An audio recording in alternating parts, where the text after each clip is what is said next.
ചക്കപ്പഴം കൊണ്ട് ഒരു variety super പലഹാരം. ഹായ് ഫ്രണ്ട്സ്, എല്ലാവർക്കും സ്പെഷ്യൽ ആൻഡ് ഫസ്റ്റ് കിച്ചണിലേക്ക് സ്വാഗതം. ഈ പലഹാരം തയ്യാറാക്കാൻ വേണ്ടി 12 ചക്കച്ചോള എടുത്തിട്ടുണ്ട്. നല്ലപോലെ പഴുത്ത ചക്കച്ചോള. അത് മിക്സി ജാറിലിട്ടിട്ട് ഒന്ന് അരച്ചെടുക്കണം. മിക്സിയിലെ ചെറിയ ജാറിലിട്ടിട്ടാണ് അരച്ചെടുക്കുന്നത്.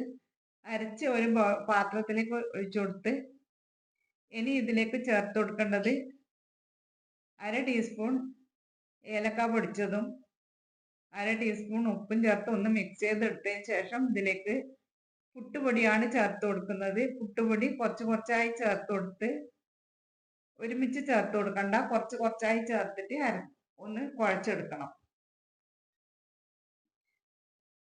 നൈസായി പൊടിച്ച പത്തിരിപ്പൊടി ചേർത്ത് കൊടുത്താൽ ഇത് കട്ടിയായിട്ട് കിട്ടും, സോഫ്റ്റ് ആയി കിട്ടൂല. അതുകൊണ്ടാണ് പുട്ടുപൊടി തന്നെ ചേർത്ത് കൊടുക്കണം എന്ന് പറയുന്നത്. ഇനി ഇതിലേക്ക് 1/4 കപ്പ് ശർക്കരപ്പൊടിയും കൂടെ ചേർത്ത് നല്ലപോലെ കൈകൊണ്ട് കുഴച്ചെടുക്കണം.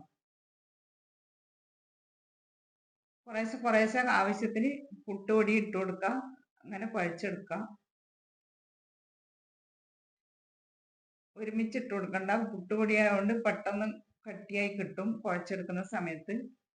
കുഴച്ചെടുത്തിട്ടുണ്ട്. ഇനി ഇതിലേക്ക് കുറച്ച് നെയ്യ്, 1 ടീസ്പൂൺ നെയ്യും ചിരകിയ തേങ്ങയും ചേർത്ത് കൊടുത്ത്, ചിരകിയ തേങ്ങക്ക് പകരം തേങ്ങാക്കൊത്ത് ചേർത്ത് കൊടുക്കുക. അത് ഈ ഒരു പാകത്തിലാണ് കുഴച്ചെടുക്കേണ്ടത്. കുറച്ച് ലൂസായിട്ട് കുഴച്ചെടുക്കണം, കട്ടിയാവാൻ പാടില്ല. കുഴച്ചെടുക്കുമ്പോൾ കുറച്ച് ലൂസായിട്ട് കുഴച്ചെടുക്കണം. ലൂസായിട്ട് കുഴച്ചെടുത്താല് അപ്പം ഉണ്ടാക്കുന്ന സമയത്ത് സോഫ്റ്റ് ആയിട്ട് കിട്ടും. ഇത് കുഴച്ചെടുത്തിട്ടുണ്ട്. ഇനി ഇത് ഒരു പ്ലേറ്റിലേക്ക് കുറച്ച് എണ്ണ തടവി കൊടുത്ത് അതിലേക്ക് കുറച്ച് ചിരകിയ തേങ്ങയും കൂടെ ഇട്ട് കൊടുക്കണം പ്ലേറ്റിലേക്ക്. ഇത് ഉരുളയാക്കി വെച്ചാല് അത് ഒട്ടിപ്പിടിക്കാതിരിക്കാൻ വേണ്ടിയാണ് തേങ്ങയും കൂടെ അടിയിൽ ചേർത്ത് കൊടുക്കുന്നത്. തേങ്ങ ഇട്ട് കൊടുത്താൽ നല്ല ടേസ്റ്റും ഉണ്ടാവും.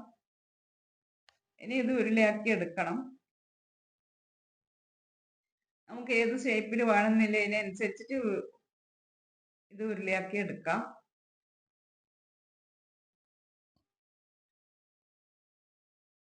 ഇനി ഒരു ആവി പാത്രത്തിൽ കുറച്ച് വെള്ളം ചൂടാവാൻ വെച്ചിട്ടുണ്ട്. ചൂടായ പാത്രത്തിലേക്ക് ഇത് വെച്ചു കൊടുത്ത് വേവിച്ചെടുക്കണം.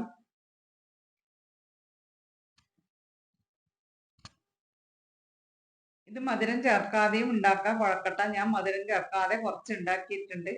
ഇതേപോലെ തന്നെ ചക്ക അരച്ചെടുത്ത് അതിലേക്ക് പുട്ടുപൊടി ചേർത്ത് ഏലക്കപ്പൊടിയും ഉപ്പും ചേർത്ത് ശർക്കരപ്പൊടി ചേർക്കാതെ ഉരുളയാക്കി വെച്ചാൽ മതി.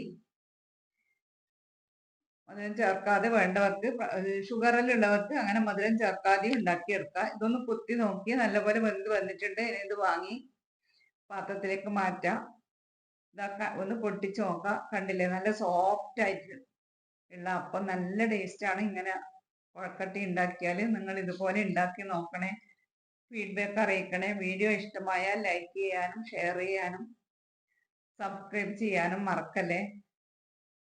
സ്കൂൾ വിട്ട് വരുമ്പം കുട്ടികൾക്കെല്ലാം ഇതുപോലെ പലഹാരം ഉണ്ടാക്കി കൊടുത്താൽ അവർക്ക് നല്ല പോലെ ഇഷ്ടപ്പെടുകയും ചെയ്യും. നല്ല ഹെൽത്തി ആയിട്ടുള്ള പലഹാരമായി, എണ്ണയിലൊന്നും പൊരിച്ചെടുക്കാതെ നല്ല രുചിയുള്ള പലഹാരം. ഞാൻ ഇന്നലെ ചക്കപ്പഴം കൊണ്ട് തന്നെ വാഴയില ഇല്ലാതെ ചക്കയപ്പം ഉണ്ടാക്കുന്ന ഒരു വീഡിയോ ഇട്ടിട്ടുണ്ട്.